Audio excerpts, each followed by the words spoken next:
We are live. Let me just see if I can turn down the gain a little bit on this. Hello. Sorry, mate. I Hello, should have done that before. West Ham Fan TV live and Uncut, of course, with myself, Nicky Hawkins, and my old mate Ryan Archer. Anything happened to you this week, mate? Anything interesting? No, not really, mate. Well, yeah, I got married. Mrs. Archer, congratulations, mate. Thank you, mate. It was an absolutely beautiful day. I was very, very proud to be part of it. Thank you for choosing me. You won't choose me again, I'm sure, if it ever happens again. Yeah, well, hopefully I don't get married again, mate. But yeah, no, it was a great day, perfect day. Everything went well. And yeah, the honeymoon was ruined on Monday night when Arsenal turned us over at home. Yeah, that's how we roll. Look, we don't give ourselves too much time. We roll straight out of a wedding into the London Stadium. It was a terrible night. Well, I'm sure we'll talk about that a little bit later, mate. Headlines coming out today. This is what I want to start with. Haller's fed up, and we've been saying that for a little while. Ain't we all, mate? Ain't we all? Yeah, the published, he said he's sick of being blamed when he's not getting the service and he's not getting anyone up in support. We can all see it, mate. I can understand his frustrations. I mean, especially when he's not done too much wrong and he got dropped for Antonio. But Antonio deserved it, you know, the way he played against, especially the second half against Tottenham and Chelsea as well. I'd like to see them two maybe play together up top. But the thing is with Sebastian Haller, I know he can say that he's not getting the service. And yeah, he is right in a way. But I find that the last 5 games, when you look at the first few games of the season, he was dropping off deep, wanting that ball. He's not really doing that anymore. And it is frustration. I know that. I mean, I see a stat earlier that we've taken 5 out of the last 33 points available. Now, I don't care if you're Jurgen Klopp, Guardiola, you're in that sort of form, their jobs are going to be questioned. So it's a tough time at the moment. And I do understand Sebastian Haller's frustration. I really do. Especially against Arsenal. There was times where, sorry, not Arsenal, Wolves, when he started up front, there was times where we could have got that ball in the box and we didn't. We cut back and we seem to be doing that quite a lot lately. The thing is, when you're used to playing a certain way, mate, when you're used to, you know, getting that service so quickly, being the focal point of a team, you know, we see it at the beginning of the season. He was really good at making space. He was really good at holding up the ball. I've likened him to a Frederick Canute. But when everything's not going right around it, it's. I'm not saying this is right, but it's so easy to, you know, to stop making the runs, to stop. What's the word? To stop working for the team because it's just a fruitless run, if you know what I mean. Everything he does seems to be fruitless. Nothing's getting into the box. Nothing's being supplied. No one's getting round him. And if that's not happening, it's so easy to down tools, isn't it? And I think that's what's happened, if I'm honest. Yeah, I mean, I read today as well that there's a bit of a divide in the dressing room between the players at the moment. Some questioning Pellegrini's tactics. Some are questioning players' commitment. So that's what we don't really want to hear, especially when we're down the bottom. I mean, we've got a massive game on Saturday. It's a massive game because obviously we don't play the week after. So if we lose against Southampton on Saturday, then we've got to wait to Boxing Day to try to, you know, all right, people say, yeah, but we get a bit of a rest, but it's not worth having a rest if other teams are like 5-6 points ahead of us. So it's tough times at the moment. But Sebastian Haller is look, we know he's a good player. He just needs that support. And that's why I think maybe mix it up a bit and start him and Antonio up top together. Because I think they'll work well. They look well when they play against Tottenham second half together. Let's go into the comments. Thank you for everyone in the comments. Arthur Powell says, still think Haller will be a top player for us if we get a new manager. Needs a completely new system to motivate him and others around him. Yeah, to be fair, he's not the only one unmotivated. That's what I would say. Michael Cottrell says Haller is suited to a sort of Firmino type of role where he gets the ball and lays it off to other pacey winger strikers running in behind. unfortunately, we don't have that. R1 Gaming says Haller wins 7 aerials per game, one of the highest in the league. Problem is, no one anticipates and runs beyond him. It's all a little bit unorganised. It's all a little bit, what's the word? Shit, yeah. There is no other word for it. You know what I mean?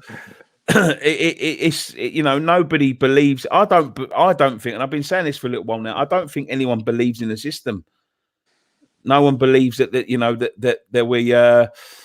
getting the best out of the players. That the system is getting the best out of players. No, I mean, at the moment, especially like watching the last 2 games, Wolves and Arsenal Monday night, especially second half, the players look all over the place. And that's the worrying thing at the moment. I mean, look, we've got some good players to come back, players that will probably walk into the first team, like Lanzini will get back into the team. But at the moment, there's just no confidence in that team. And it seems like when they get the ball, it seems like players are frightened to take the ball and do something. But when you go back in the beginning of the season, I remember that Watford game and Norwich and Man United at home. We was not afraid to take on players and create things. And there's just been such a... I can't believe if you look 10 games ago, if I'd have said to you, when we play Southampton away, it's going to be a relegation battle, people would have probably laughed, Yeah. The thing is, mate, this game is huge now. It's huge. Massive. And one thing I don't understand is that there's a lot of rumours saying that this is Pellegrini's last game if he loses. So what if he wins? What, he keeps his job and then what? And then so if we beat Southampton and then lose to Crystal Palace, what's it going to be? Oh, if you lose to Leicester, you either got to make that decision now or you got to stick with him. That's what you got to do. You can't keep dragging it out saying, oh, if we lose this game, if we don't win that game, because Pellegrini could go on there and win 3-4 games in a row. Everyone thinks it's all rosy again. Then we go and lose another 10 in a row. You've got to make that decision now. Yeah, absolutely. Philip De Michele says, just going off topic a little bit, thoughts on Robbie Lyle versus Simon Jordan. Now, this is, I see Robbie on, Robbie's a good friend of ours, been a good friend of ours for a good few years now. He's one of a guy I speak to regularly. And I see him on Monday night, obviously. And he told me he was going in to have that discussion with Simon Jordan on Tuesday. First of all, let me hear your thoughts on it, Ryan. Yeah, I mean, I didn't listen to the whole interview on TalkSport, but I see the video that they put out, and Robbie got a bit of a hard time, but I see it from both points of view, really. I mean, Ray Parlour dug out Arsenal Fan TV earlier when he said about, oh, where was Arsenal Fan TV when I was winning trophies? And he left Arsenal in 2004 and YouTube was invented in 2005. So Ray Parlour needs to do his little bit of research. Yeah. And plus Ray Parlour's been on Arsenal Fan TV plenty of times. So I don't get why TalkSport and what we do is exactly the same, really. We give fans a voice. And I don't understand. It seems like the media now, like the Jim Whites, the Adrian Durhams and things like that, they don't like normal fans like us having a platform. It's like, oh, it's their job. They're the only ones that can have an opinion.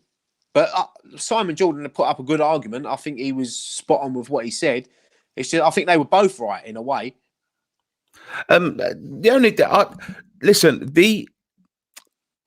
The mainstream media at the moment are rattled. They're absolutely rattled. They're watching normal everyday fans getting voices and getting quite prominent and quite famous in the terms of like Robbie and the guys on Arsenal Fan TV.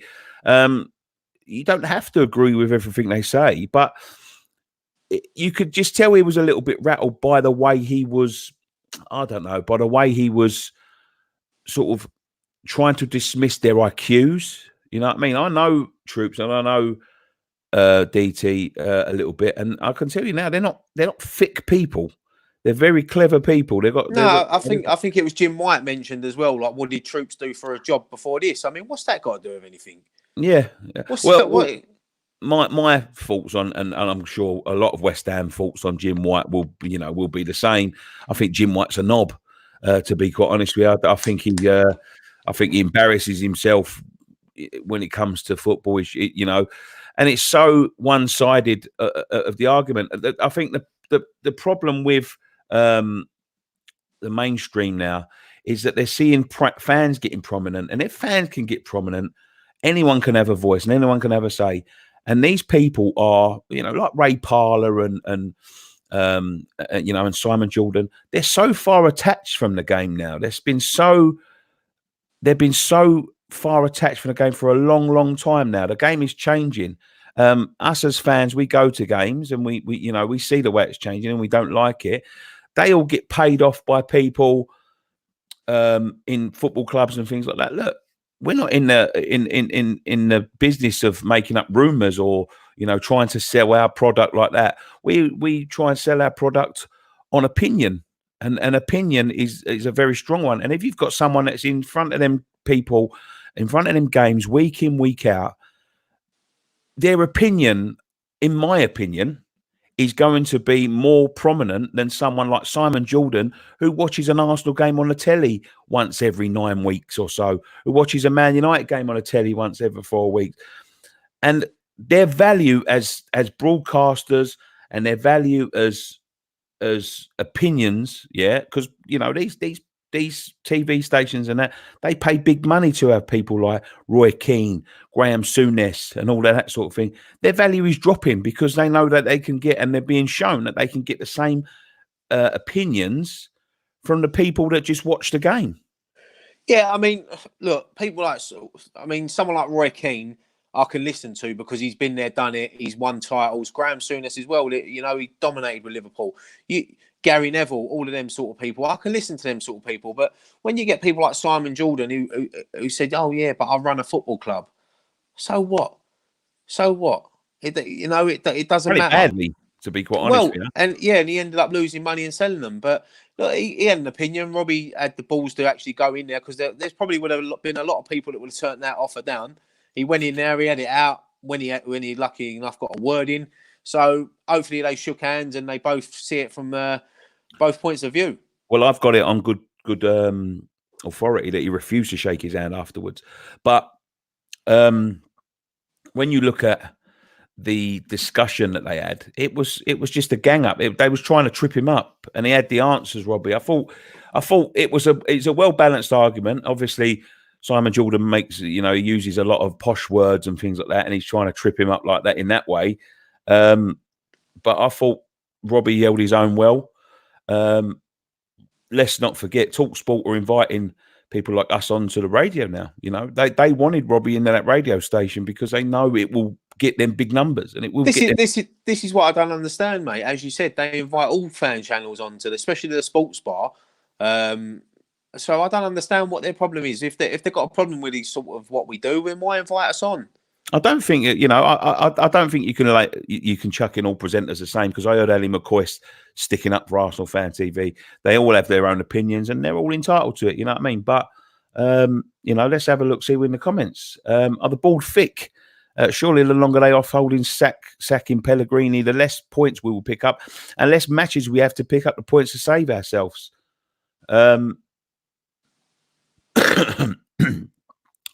Ronnie, I can't read that. Argon Studios. Despite the result on Saturday, I think Pellegrini needs to go. What result? When? When? No, what he's saying is, despite the result, win, lose or draw, Pellegrini should go. Game on Saturday. And I agree. AFTV on their inspiration for the fans and other fan channels, says Liam Bishop. But Jamie B says AFTV is full of clowns. Everyone's entitled to their opinion. Everyone is entitled to their opinion. I mean, going on the sort of Pellegrini story. Some of the managers we've been linked with today. Harry Redknapp for some reason's gone in at second favourites. There's definitely something happening about that, and I can't see it happening. I can't see that happening, Harry Redknapp. But it wouldn't surprise me with this board. But why would Harry Redknapp want to do it? He's 72 years old. Why would he want this pressure?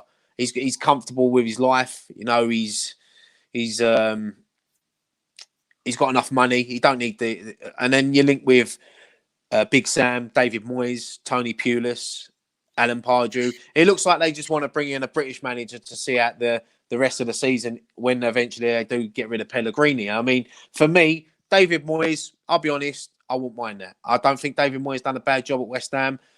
Who knows if he was given a full season and a bit of money? Who knows? Big Sam, I wouldn't be happy, but I can handle it. But Tony Pulis, I'll tell you what, I'd find it very hard to go and watch West Ham under Tony Pulis. I wouldn't want to see Tony Pulis at West Ham. No way.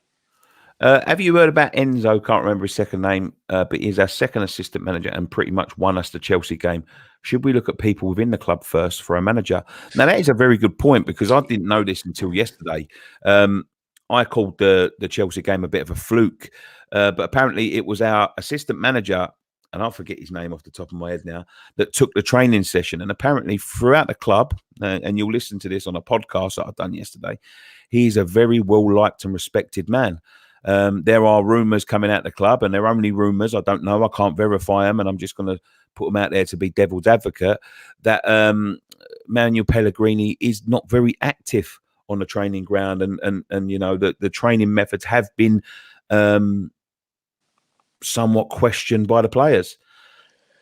Ryan? Yeah, I mean, I know that this assistant manager took charge of the Chelsea training, but he's also taken charge of other games that we've lost. So I won't really read too much into that. You can't, because he's masterminded a win over Chelsea, that all of a sudden now he can take Pellegrini's job and take full charge of a Premier League team. People are talking about Steve Potts and Keane taking charge. Look, as much as Steve Potts is a West Ham legend, it's totally different from managing a young team to going into first team football. So West Ham, for me, it'd be taking a massive 2, 3, 5 steps back. If we're going to get rid of Pellegrini, then we need to go out and we need to get a proven manager. Who is that proven manager? Well, you know, there's plenty out there who's available. I mean, people are mentioning Ancelotti. Don't even mention him. He's never coming to West Ham. You've got the likes of Eddie Howe, that I'm a big fan of. Maybe the job might be too big for him. Maybe he's too nice to manage a club like West Ham and how toxic it is. You know, as big names that I've said there, David Moyes, I wouldn't mind. I've seen he was linked with Inzaghi today, the Lazio manager. There's plenty of managers out there. It's who can we get? Who is going to want to come and take this job? It's a tough job because look, the fans, whoever we get in, I know the fans, well, a majority of them will get behind them. There are always going to be one or two out there that go on Twitter and start these little campaigns because that's the in thing at the moment. If you're not happy with a manager, then no one else is allowed to be happy with that manager. You've got to start slagging fans off that get behind fans. I see it with David Moyes. He got the job. People refused to go. Why? I thought Moyes had come in and done a decent job. He got the best out of Marko Arnautovic. He kept us up. And as I said, who knows? He give him the money. But then you could go back. What if the board would have backed Slaven Bilic as much as they've backed Pellegrini? The thing West Ham done is that last season at the Boleyn, we never ever built on that team. We had Dimitri Payet, who was probably the best player in Europe at that time. We never built on it. And when Payet turned back up after the Euros, he must have looked around that changing room thinking he was told we're going to sign this, that, and the other. And he looked around and he's seeing players like Nordveit, Fernandez. And that's no disrespect. Yeah, Torre. There's no disrespect to them players, but come on. And then that's probably, I know there was other reasons why Payet had to leave the club, but he was never backed. And who knows what could have happened. But I don't know. Look, for me, I want Pellegrini to succeed because if Pellegrini succeeds, that means we're winning games. So, but for me, I just don't think his heart's in it. We know that. Either way, he wins because when he loses his job, he gets millions of pounds. So, at the end of the day, we're the fans. We suffer. We're the ones that suffer the most because we either go down or we face another season scraping around the bottom, maybe a mid-table finish, and that's not what we wanted at the beginning of the season. Yeah, some comments coming in here. Let's just go into them. Kovac would be ideal, would 100% get the best out of Haller. I don't think we're in the position to attract them type of managers, I'm afraid. We haven't got a very good record. I bet we could attract him if we threw the money that Pellegrini's on in front of him. we could, but then you know you're gonna get into that trap of, you know, are they going to be passionate because you're paying them so much money? Do you know what I mean? Like, if you have to chuck money at them to get them here, and I'm not saying that they're going to be, you know, on paupers' wages or anything, but if someone says no and you have to say, well, you know, I'll give you £8-10 million, it's always going to be a question of whether they've got the bollocks for it. Do you know what I mean? And when it starts to go up the wall, as you say, managers these days, they don't do a good job, right? They just get paid off. Yeah. Well, this is a problem, isn't it? You know what I mean? Like, it's a no lose for him. You know, I go into West Ham, it's a bit of a mess. If I sort it out, I'll be loved. If I don't sort it out, I'll walk away with 40 million quid in my pocket if they've given me a 5-year deal. It's just you know, it's a double-edged sword, really. Neil Walker says whoever we get, the board will throw them under the bus at the same point. That is I think that's a massive problem in our club. This is the blame culture. They love to they love to shove the blame on other people when it's going wrong, and they love to take the blame, take the glory when it's going right. Yeah, I mean, just quickly going back to Bilic, that's one thing I loved about Bilic, is that when we won, the players got the credit. When we lost, even if it was the players' fault, he took the blame. And that was someone that cared about the football club. And that's what we need, someone to come in. I mean, all right, if Harry Redknapp did come in, let's just say, well, at least we know that he's been there before. He's going to, believe me, he's going to split the fan base. Yeah. But if he was to bring in a Joe Cole, maybe a Rio Ferdinand on the backroom staff, Paolo? you know, a Paolo Di Canio, that's what people would love to see. And it might only be for the rest of the season. And then maybe next summer we could go out and attract a top name manager, because there's no doubting that West Ham is, despite what some fans think, West Ham is a top club. They're a London club. You know, the attraction's there. Whatever we think of the stadium, it still is a 60,000 seater stadium. The fan base, look, you can't question the fan base. We've not won in what? We've won 1 in 11 games, and we're taking 3,500 fans sell out to Southampton on a Saturday night, 5:30 when it's live on Sky. The fan base is unreal, and that's the one thing that the board know, and I think they take advantage of that sometimes, is that us fans will always back them. As long as we say, oh, we're not going, we know we're going to go, because we love our football team, and we want our football team to do well. The one thing I am a bit worried about, mate, and I don't know whether you echo these sentiments, is that when we lost on Saturday, now, you know, normally losing to Arsenal wasn't a major thing, but we all saw, you know, everyone on the telly saw and everyone in the stadium saw that day that they are there for the taking. They was there to be got at, especially at home. We needed to go for the jugular, and he didn't go for the jugular. The one thing that I've seen this season that I haven't seen in others. Now, I've lived in some brilliant times for West Ham. You know, that bowling season was unbelievable.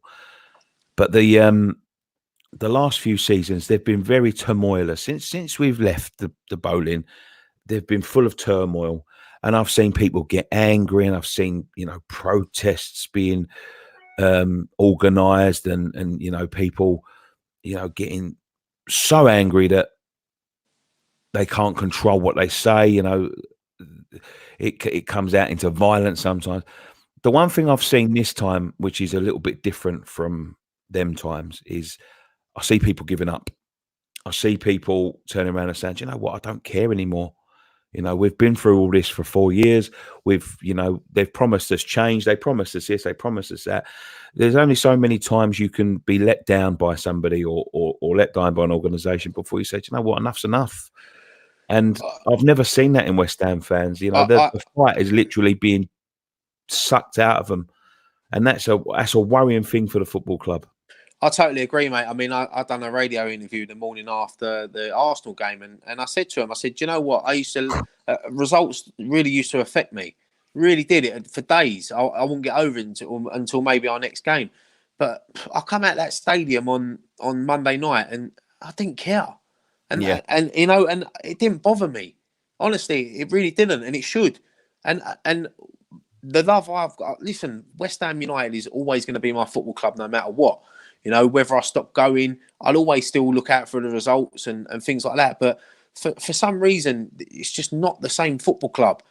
We've all tried. We've all tried to adapt to Stratford, And I'll be honest, I don't think it's that bad, but it's at the moment, it's just not the same football club. It's so toxic, and something needs to change. Whether it be the manager, the owners. I know if we went and won 5 or 6 in a row now, we'd all love it. We'll all be sitting here saying, "Oh yeah, we've turned the corner now." But I've spoke to some like really old school fans. I spoke to one today, hardcore fans. I spoke to one today, and they just don't want to go no more. People giving up their season tickets that have been going for years. It's sad times because when these fans don't go, if we do get relegated, say we stay up for another 5 or 6 years, and in 5 6 years time we get relegated, all these new breeder fans, they don't want to go and watch the Championship. No, they're all about the Premier League football. So you're going to have half empty stadium, and it's sad. It's sad. I really hope that that we can turn it around. I hope that we go on a winning run and everyone's feelings change. But I've seen so much on Twitter and Facebook and all social media, and there's just so many fans that just don't care no more. And that, as you said, that is the sad thing. It's sad. It upsets me. I've tweeted that the other day that it's breaking my heart a little bit. I've seen people that are hardcore West Ham fans, and they're saying like, it's gone, and I can't accept it's gone. I can't accept it. I sat on here a couple of weeks ago, and I'm not accepting it. And I know it sounds like we're all doom and gloom and all that because we're losing and all that sort of stuff, but this runs a bit deeper than this season. You know what I mean? I've seen it be shit. I've seen it be shit when we was at Upton Park. I've seen this go down at Upton Park. I see us not win home games until January at Upton Park, and it really got me in the guts. On Monday when we lost, and we just just seeing people shrug their shoulders. They can't take the lies. They can't take the the bullshit. That I think with the promises and all that, I think it's the not knowing that kills you. If that makes sense, it's the waiting to see. Everyone is always so confident that it won't be this bad forever. And it'll turn around and we will start competing. Everyone wants to believe that. That's why people get angry when it doesn't happen. And the problem is, I don't believe that them days are coming unless something drastic happens at this football club. And when you look at the harsh reality, and I think this is what people are starting to realise, is that then if that doesn't happen and we stay where we are, even if we stay mid-table in the Premier League and all that, we got rid of Upton Park for nothing, and it was all in vain. And all of them memories and all of them, all of that community and all of that sort of stuff that was at Upton Park was sold to put 8 million quid in Sullivan's pocket, which nobody's going to accept. I mean, let's be honest. I mean, we all bought into the dream. We all did. No one really done anything to protest to stop us leaving Upton Park, because we all thought, you know what, the owners have got a bit of ambition here. They want to move us over to Stratford, 60,000 seat stadium. Then they knew they'd get the crowds. We've got 54,000 season ticket holders. But it's the lies after that and the promises that haven't been kept. And we're going to be a world-class team in a world-class stadium. Well, at the moment, we're a championship team in a tin pot stadium. That's how it is. And as we said, look, Upton Park is gone. It's a block of flats now. It's never going to come back. All Upton Park now is up here and on pictures and DVDs. We're never going to get it back. But if there is a way that these owners could, the best thing for these owners now, I know they can't do it yet, but within the next couple of years, look to sell West Ham on. All right, I've got no problem with them having ambition. They had ambition, but they can't take us to where they want to take us. And you look at a team like Leicester City, you've got to be so jealous of a club like Leicester, because you've seen them go from, all right, everyone's saying, oh, when they won the Premier League, it was fluky. But it wasn't, because you look now, 3-4 years later, they're challenging Liverpool for the title now. All right, their squad got broken up, but they built again. Yeah. And that's where that's where we want. I'm not saying West Ham should be challenging for the league, of course not. But you look at their owners, what they do it's the little things they do for the fans. When they lay on travel, they give you scarves and they treat you to a pint or something like that. It's little things like that fans love. But our owners don't. You stand up, you get banned. you get them getting other fans to grass people up so they can ban them. When It's is fucking the last? ridiculous. When is the last time you remember them doing something for the fans?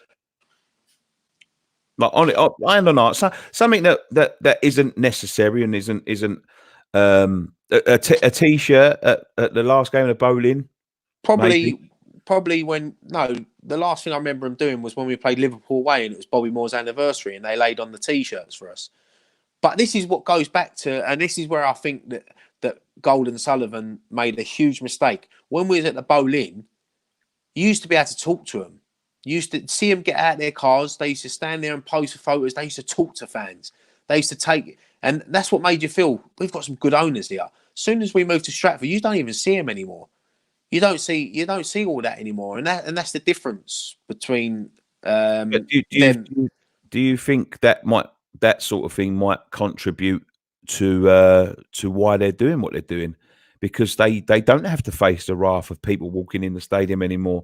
They don't have to walk through people. They'll bump into one or two people on the way out from their home or whatever, but they're not going to get the mass crowds again. They're not going to see the mass crowds again. I remember that that little two chairman's car park spaces, in the car park of the club shop, and they had to walk through literally crowds of people. They drive into a gated area now. Yeah. And, do you think that might contribute to why they don't care as much? Because I had a conversation on a podcast. I'll come to the comments in a minute, boys. Sorry, I don't mean to ignore you. I am watching them coming in, because I spoke to I was on a podcast with Sean Weston last night, which we had a few words and stuff, and he said to me something that I thought was the biggest load of bullshit that I've ever heard in my life. And it was, that Burnley game really shocked them. And, the protests at Burnley really shocked them. They didn't see that coming. And I said to him at the time, if they can't see that coming, then they're not listening or they don't care. I think that did shock them, them Burnley protest, because them, right? But if they could not see that coming, then they're not listening. And that's what they should be doing. I offered David Gold a couple of years ago when all that shit was going on. We got promised an interview with one of the chairmen, which never materialized. We offered David Gold to come on. He turned us down, or he didn't respond back to us. He went on a different podcast. It is what it is. Like, good luck to them guys for getting him in. I think that he should come on to both of them, not just David Gold, but Gold and Sullivan together should come onto a channel like ours, which is a fan-run channel for the fans, and fan representation, and they should answer some questions. Ryan, they should have the bollocks to stand up and look at that. Their downfalls of where it's gone wrong. Look back at the lies. Look back at what they said then, and tell us and explain to us why it's not worked out, or if there's a problem there, if there's if they can turn around and go, well, we did try to sign him, and they can back it up, and it just hasn't worked out, then I'll accept it. But I don't accept it. I don't accept it at all. I'm the same, mate. I'm the same, mate. It's the problem is that we know they're never going to do anything with us because they know we're going to ask proper questions, and that's why when they done the West Ham Way podcast, I felt a bit sorry for Dave and X. They got a lot of stick, but they were probably told that they can't ask certain questions, and you can sort of understand that because as soon as you ask that sort of question, they're just going to end the interview. Yeah, and I thought Dave and X's interview was really good with David Gold, but they obviously got a lot of stick because we wanted to hear these sort of questions, and I'm sure Dave and X wanted to ask these questions, but they knew as soon as they do, it's the end of the interview. They'll be shut down. Yeah, it is tough, but this is the thing, I'd love to see them sit down and be open and honest, but they won't. But it's all doom and gloom at West Ham. We've been talking for 35 minutes, and is there anything positive to talk about? It's nearly Christmas. You get a Christmas jumper. Yeah, got a Christmas jumper. You can go get that on the WHFTV merch store, which is in a link in the description down below. There's 2 actually, and we haven't got our other ones yet. There's been a delay in the process of them. The We Three Kings one. If you go and check out the link in the description down below for our Christmas jumper, the We Three Kings one is the best Christmas jumper I've ever seen, and I will be wearing that Christmas Day. You need to act fast to get them though, because what? I can just imagine you sitting around your dinner at Christmas Day with your jumper on and your crown. Listen, I'll send you a picture, mate. Don't you worry about that. I'll send you swinging the old rum like that. It's beautiful. It's beautiful. Go and have a look at that. And we are running out of time to get these out to you by the time Christmas Day comes. But please go and have a look. You know what they're doing. They're all waiting for the Christmas sale so they can wear them next year. Yeah, well, they will be coming, I'm sure. Is there anything positive? Please, if you've got something in the comments, I'll disappear when I do that. Yeah, a little bit. If you've got something in the comments, please chuck the subjects at us this way. Always willing to talk about whatever. Have you got anything, mate? No, do you know what? I think I ain't. I'm actually doing it after this show because my polling station's only around the corner, so you got till 10 o'clock. So yeah, I'm going around doing my vote. I'm taking a pen with me, so I ain't doing it in pencil. I'm not telling you who I'm voting for either. My old mate Ray Boreham, who I met when I went to Liverpool. We're drunk in the bar. He manages a bar, drunk in the bar there. Got absolutely smashed and he gave me a T-shirt. Yeah, I will be wearing it, mate, at some point. Kelly Summers says, "Who do you both want as manager?" I think we've sort of touched on that already. I don't think it's worth talking about who we want until he's actually gone, because it doesn't matter who we want. He's got to be gone before we're going to get another manager anyway. Endless War says, "By the way, fair play, Nicky. People like yourself and Robbie AFTV give us fans the chance to speak. Sky Sports can do one." Archie Hewitt says, "Bet these these lads both vote Tory." Well, does it matter? You know what I mean? Does it matter who you vote for? It's your political opinion, isn't it? Snazzy Azzy says, red. A lot of owners don't, to be fair. I don't know what he said there. I voted, but not saying who. No, I'm not saying who either. I think the owners are just out their depth, sadly. I don't think they're bad people. And actually, the only positive about the owners is that they do go home and away. I've seen this. Sorry, mate. I've seen this name come up quite a few times in the comment. Unai Emery saying, "Would you take him?" For me, yeah, I would take him. Whether he come, I don't think so. But I remember we was heavily linked with him before Slaven Bilic, but he turned us down to go to, was it PSG? Which I think so, yeah. Which you can't really blame. You can't. You West Ham or PSG. He turned us down for PSG, and Rafa turned us down for Real Madrid. Yeah, but then again, look, if them two didn't turn us down, we might never have them memories of the last season at the Bowling. It could have been completely different. So that's one thing that you can never take away. But yeah, definitely, if Unai Emery, I know Everton sort of approached him last week, but he said no. So I think everyone's turning Everton down at the moment. Mitchell Bohr says, "Who do you like interviewing the most on West Ham Fan TV?" I'll be honest, Mitchell, I don't have a preference. Everybody that stands in front of us, whether it be the young kids or the old gentlemen that used to see us a couple of seasons ago, I haven't seen in a little while now. I like interviewing everyone the same, because I like to hear opinions and I like to hear differences of opinion. I don't always agree with them. I don't always say see the same thing as they say to me. But I think that's what it's all about. I think that's why it's such a beautiful game. You can watch the same game and come out with 2 million different opinions from people. It's been nice. It's been nice the last few weeks, or not last couple of months, that we've been getting a lot of new faces over as well.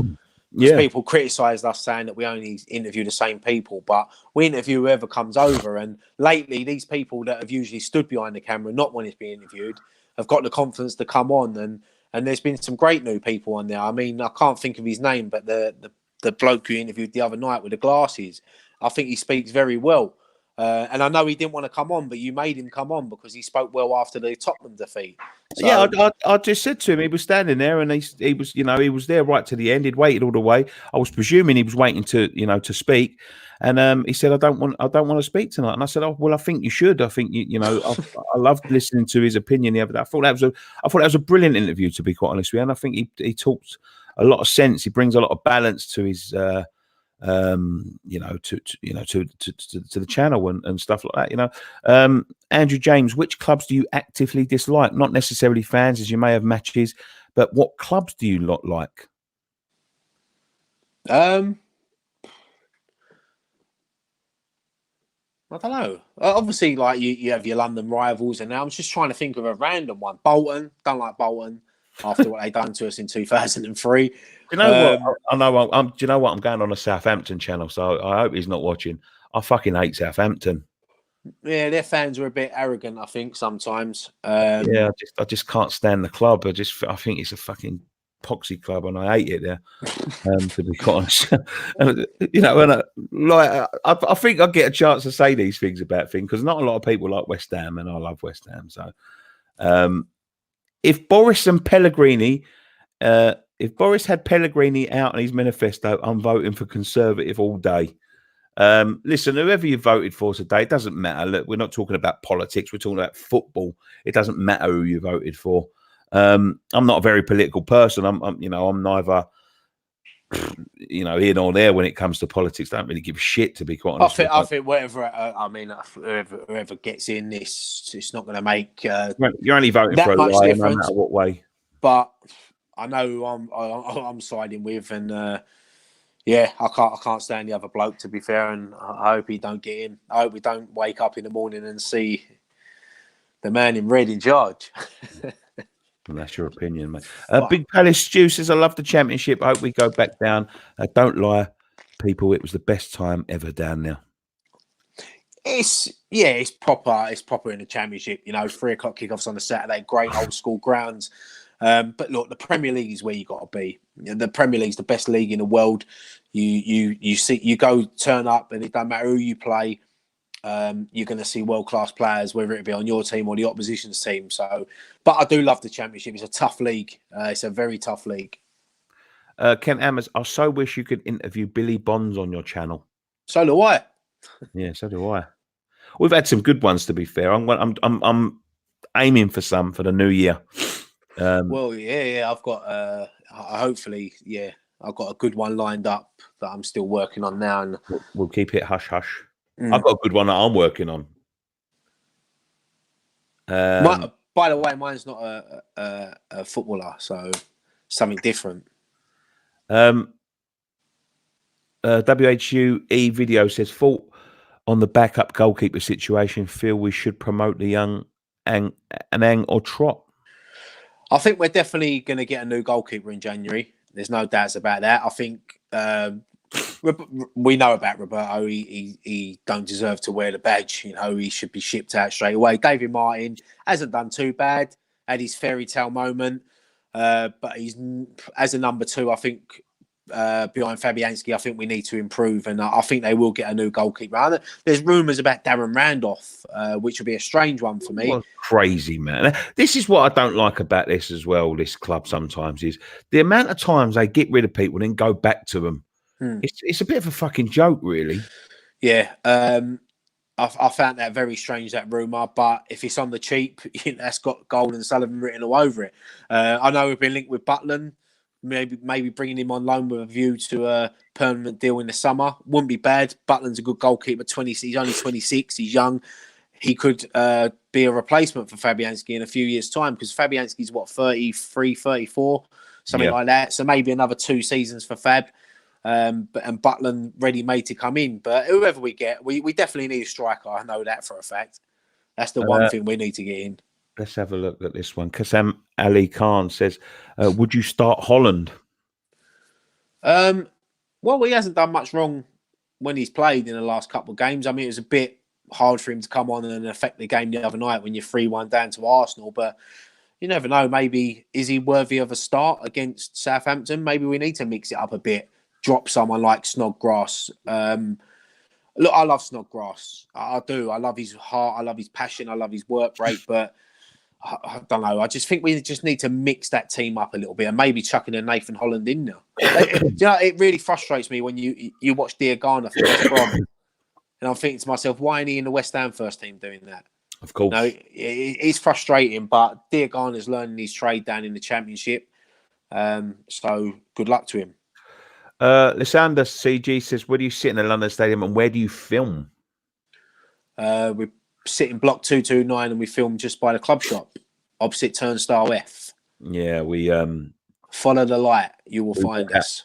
We walk out of our turnstile and we set up just by the club shop. I think it's sort of a hub where everyone would aim. We were going to go outside the club shop. That's where we started, but they didn't like that because there was sometimes big crowds around. We're by the program sellers tent, in we. So yeah, look out for us. Anything else? No, mate. I think that's it. I think we've covered most of what main. I mean, you can quickly do a little preview on the Southampton game if you want, predictions and. Game's a big game, mate. It's a 6 point. I'll be honest, mate. I think Southampton are going to be up for it more than us on Saturday. Yeah, I said the same thing. I think they're going to be more up for it, and I can't, with just the way. I hope that the players prove me wrong and our boys turn up, and because we've done well there last season. I think Pellegrini's obviously beat Southampton twice in the. It's what are you laughing at? There's a tag team here called Crush and Squishy. When is our wrestling match? Well, mate, you don't want to mess with Nibble and Sip. We've been calling ourselves Nibble and Sip for quite a few. Nibble and Sip. We see a poster one. It's a long story, honestly. Sorry to interrupt you, mate. I agree, mate. I said this. I think it's going to be a thrashing because we both. I don't think it'll be a thrashing. When it comes, they've got Ings is in form. Ings is in form. There's no doubt about that. Ings is in form. But when it comes down to pure, I don't think it comes down to anything like talent on the pitch or anything. But when it comes down to pure desire and wanting to win, I think we're bottom of the league. I think they've won their last 2 home games as well. Someone might correct me there, but it's going to be a tough place. It always is a tough place to go to Southampton. But yeah, I just think they're going to want it more than us. I don't think our players at the moment have got the fight.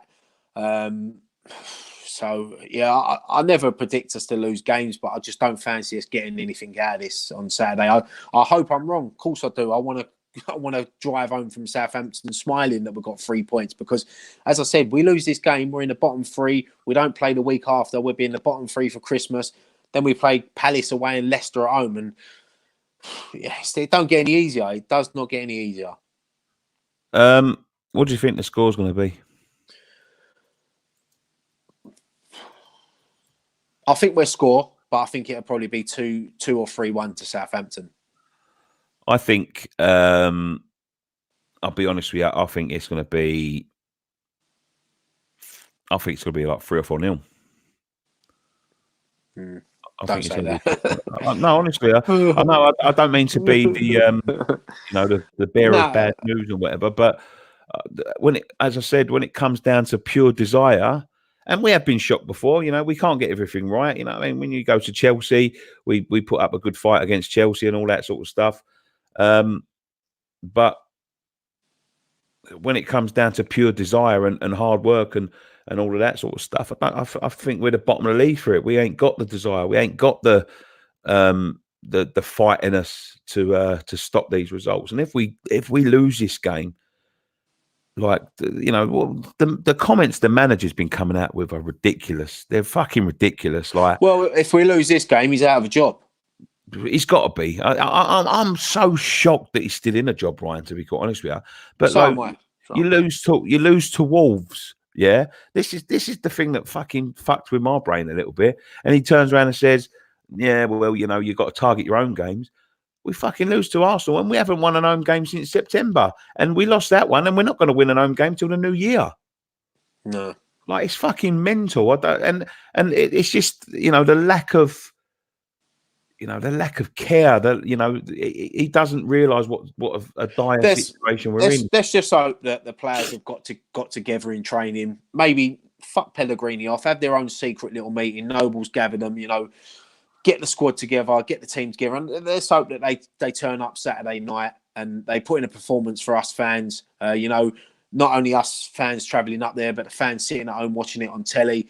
Let's hope that we do put in a good performance and let's end a miserable week with a great result. Okay. That'll wrap it up. In the chat, I'm putting in, if anyone's watching the chat, I'm putting in a link to our Podbean. So if you click on that link there, you can go to our Podbean. Oh, it's gone over 2 fucking comments. That's no good.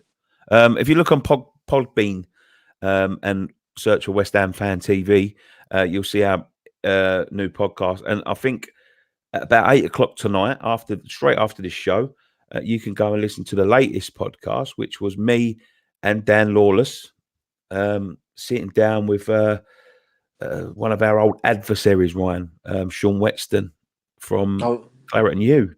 And it's 2 hours long, so don't start it if you can't finish it, because you need to listen to it, because we got into it.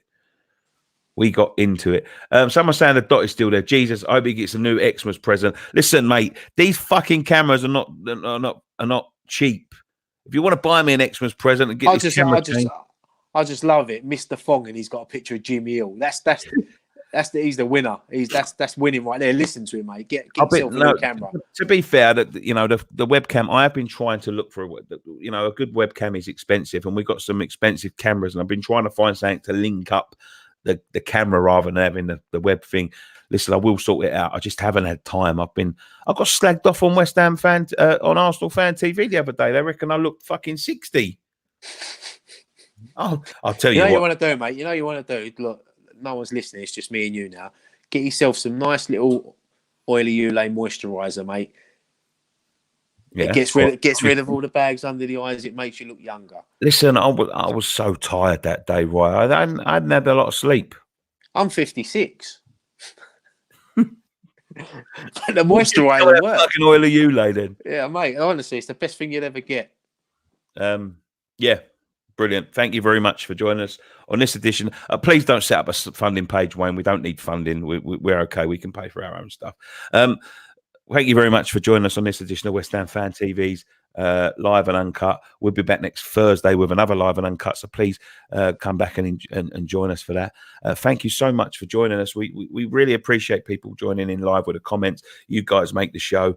And, as I said, there's stuff coming up for the Southampton game. Make sure you check out everything from last week. If you're new around here, click the subscribe button and the bell notification so you get all of our videos through.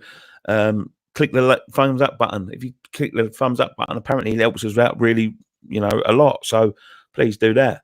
Go and subscribe to us on Podbean. I know that it will be coming on Spotify and iTunes in the next couple of days. They're just reviewing them now to make sure our podcasts are up to scratch. They are up to scratch. They will be on there at some point. But at the moment, you can listen to our podcast, brand new podcast, episode 2. Episode 1 is on there also over on Podbean. So search for West Ham Fan TV on there. Anything you want to say, Ryan? No, I think you've summed it all up there, mate. Look out for fan cams on Saturday at Southampton. Once again, congratulations to the new Mr. and Mrs. Archer. And that'd be about it. And it's your birthday on Saturday. Let's hope we win. Get away with it. Let's hope we win on Saturday for Nicky's birthday. Brilliant. Thank you very much. One thing left to say. Come on, you Irons. Come on, you Irons.